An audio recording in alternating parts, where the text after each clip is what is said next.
Halo saudara, beberapa waktu lalu di Instastory saya memposting vote untuk membahas satu tokoh Alkitab.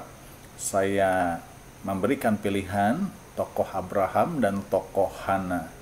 Dan ternyata hasil vote-nya 61% untuk tokoh Hana dan 39% untuk tokoh Abraham. Nah, karena itu sesuai dengan vote yang terbanyak, saya akan membahas tokoh Hana pada video kali ini. Ya, saudara, tokoh Hana di dalam Perjanjian Lama adalah salah satu dari 4 tokoh wanita yang bersusah hati atau bergumul karena belum dikaruniai anak.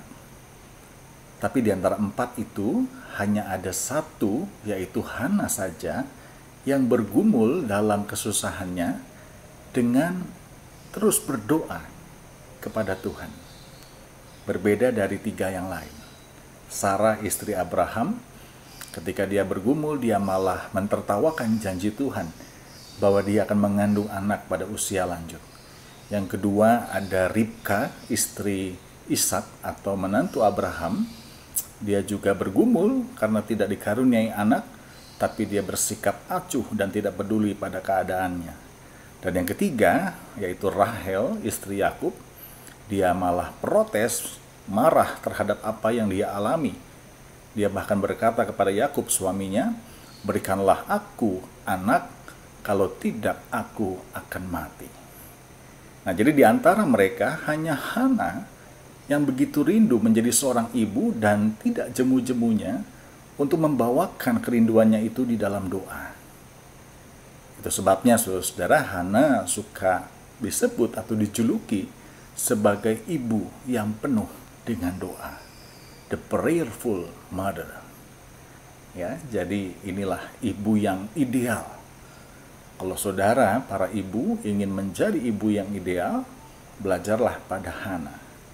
Tapi saya rasa bukan hanya para ibu ya, tapi kita juga para bapak dan saudara-saudara kita semua harusnya bisa belajar banyak dari Hana, menjadi orang yang penuh dengan doa. Nah, saudara, kenapa Hana disebut sebagai ibu yang penuh dengan doa? Hana waktu itu menghadapi sebuah situasi yang tidak mudah. Kondisi yang dialami Hana waktu itu tidak mendukung orang untuk terus berdoa. Kenapa? Karena umat Israel dalam kondisi yang begitu parah. Mereka tidak lagi berpegang pada Tuhan.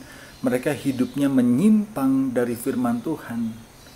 Yang mereka kejar hanya materi dan kenikmatan.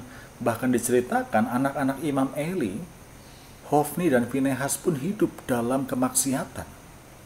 Bisa dibayangkan saudara, kalau anak-anak imam saja hidup dalam kebobrokan, bagaimana dengan masyarakat pada umumnya? Itu sebabnya ketika Hana berdoa, dia malah diejek, dia malah dianggap aneh. Bahkan imam pun menganggapnya Hana sedang mabuk. Nah, situasi yang kedua, saudara, yaitu tentang rumah tangganya. Rumah tangga Hana ini bukan rumah tangga yang bahagia dan ideal. Dan inilah Alkitab kita, menceritakan apa adanya. Dan memang sepanjang Alkitab kita, tidak pernah menceritakan satupun keluarga yang ideal. Semua ada masalahnya. Semua ada problemnya, tak terkecuali Hana dan Elkana sang suami. Nah, dikisahkan di dalam 1 Samuel, saudara, bahwa Elkana ini ternyata juga punya seorang istri yang lain yang namanya Penina. Ya, meskipun diceritakan juga bahwa Hana ini adalah istri terfavorit Elkana, tapi bagaimanapun favoritnya yang namanya dimadu itu tetap menyakitkan. Apalagi istri yang satunya yaitu Penina, dia menjadi cemburu dan berusaha untuk terus menyakiti Hana. Dan Penina punya senjata. Penina punya anak dan Hana tidak punya anak. Ya.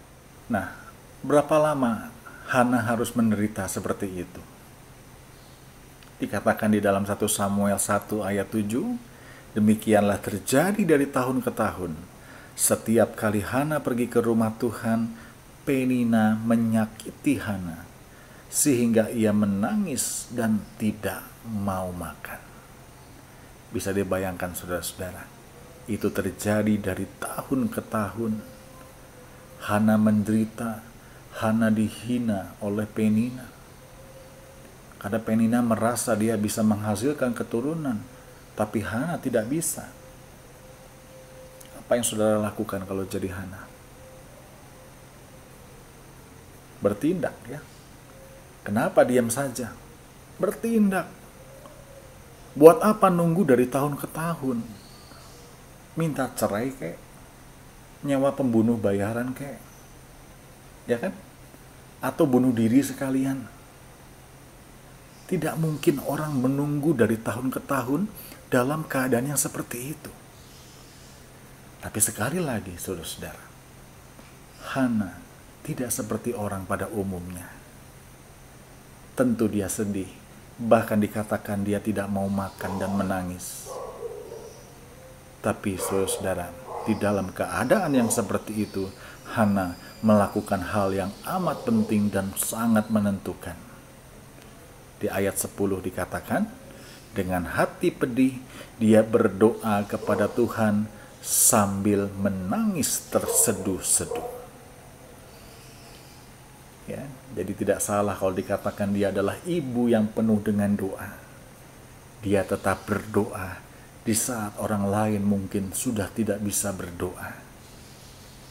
Dia tetap berdoa di saat mungkin orang lain tidak lagi mampu untuk berdoa. Dan ini terus terjadi, saudara-saudara.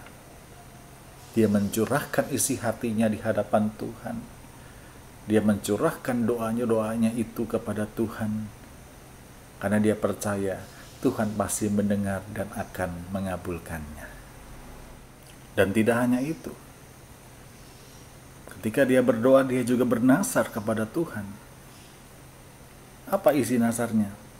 Di dalam 1 Samuel 1 ayatnya yang ke-11 dikatakan. Kemudian bernasarlah ia, katanya, Tuhan semesta alam, jika sungguh-sungguh engkau memperhatikan sengsara hambamu ini dan mengingat kepadaku dan tidak melupakan hambamu ini, tetapi memberikan kepada hambamu ini seorang anak laki-laki, maka aku akan memberikan dia kepada Tuhan untuk seumur hidupnya, dan pisau cukur tidak akan menyentuh kepalanya. Dan setelah dia bernasar, Tuhan akhirnya mengabulkan doanya. Dikatakan setahun kemudian, Hana melahirkan Samuel. Apa yang bisa kita pelajari dari kisah Hana ini, saudara-saudara? Bahwa di sini Hana adalah orang yang bergaul dengan Tuhan. Dia tidak pernah berhenti berharap kepada Tuhan. Dia tidak meratapi hidupnya, tapi dia terus tekun beribadah, tekun berpuasa dan berdoa. Dan inilah yang membuat Tuhan menganugerahkan dia kekuatan dan pengharapan yang tidak tergoyahkan. Saya teringat perkataan Thomas Fuller. Dia mengatakan bahwa doa harus menjadi kunci untuk membuka pagi dan menjadi gembok untuk menutup malam. Ya, doa harusnya menjadi gaya hidup kita. Doa harusnya menjadi nafas hidup kita sehari-hari. Doa bukanlah jalan terakhir ketika semua usaha kita tidak berhasil. Tapi doa menjadi sebuah cara kita untuk terus melandasi apa yang kita lakukan, apa yang kita perbuat di dalam doa dan pengharapan kepada Tuhan. Dan yang kedua, Hana tidak hanya berdoa, dia berjanji kepada Tuhan. Dan dia memenuhi janji atau nasar itu. Dia melaksanakan apa yang dia doakan. Sering saudara kita berkata, Tuhan kalau saya begini, saya akan begini. Kalau engkau kabulkan saya nanti begini, begini, begini. Kalau Tuhan jawab doa saya akan melakukan ini dan itu. Tapi seringkali ketika Tuhan menjawab, kita lupa akan janji dan nasar kita. Mari kita lihat Hana, saudara. Dia melakukan apa yang dia doakan, dia penuhi nasarnya itu, sekalipun berat, Dia harus menyerahkan anak yang sudah didamba-dambakannya itu kepada Tuhan. Hana tidak hanya berani meminta, tapi dia juga berani memberikan. Dan disitulah berkat Tuhan hadir mengalir dalam kehidupan Hana. Apa yang Hana terima di kemudian hari? Anda bisa membacanya di pasal 2 ayat 21 dikatakan, dan Tuhan mengindahkan Hana sehingga dia mengandung dan melahirkan 3 anak laki-laki dan 2 anak perempuan lagi. Sementara itu makin besarlah Samuel yang muda itu di hadapan Tuhan. Luar biasa berkat Tuhan, saudara-saudara. Dia tadinya hanya berharap mengandung, punya anak. Tapi Tuhan kasih bonus kan? Bukan hanya Samuel yang dikasih, tapi 3 anak laki-laki lah, dan 2 anak perempuan lagi. Artinya 5 anak lagi Tuhan tambahkan. Hana tidak hitung-hitungan dengan Tuhan, dan Tuhan juga tidak hitung-hitungan dengan dia.